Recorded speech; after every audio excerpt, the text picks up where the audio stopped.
पाहतोय की पश्चिम बंगालमधील हे कार्यकर्ते त्यांनी ही व्यक्तिरेखा साकारलेली आहे। आपण पाहतोय की या ठिकाणी आपल्याला हे हत्ती पाहायला मिळत आहेत। हत्तीच्या रूपाची देवी म्हणजे की आपण पाहतोय की अशा पद्धतीचं रूप जे आहे ते पाहायला मिळते। या ठिकाणी चंडिका देवी असेल विविध देवींची रूप पश्चिम बंगालमध्ये पाहायला मिळतात आणि हे असं सगळं संपूर्ण आपण पाहतोय की वेशभूषा परिधान करून या ठिकाणी जे आहे ती रेखाटली जाते।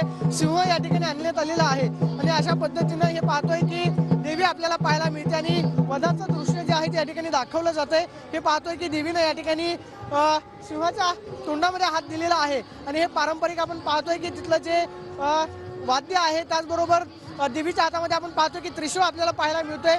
हे आपल्याला शस्त्र पाहायला मिळतंय। हे अशी सगळी कलाकार मंडळी जी आहेत ते आपापल्या राज्यातलं नृत्य जे आहे अयोध्येमध्ये सादर करताना पाहायला मिळतात आणि ठिकठिकाणी जी पारंपरिक नृत्याची स्टेज उभारण्यात आलेली आहे त्यामध्ये पश्चिम बंगालचं हे छो नृत्य जे आहे ते सुद्धा या ठिकाणी भक्तांसाठी सादर करण्यात येते। Cameraman Rakesh Pradeep Kapse, TV Marathi, Ayodhya.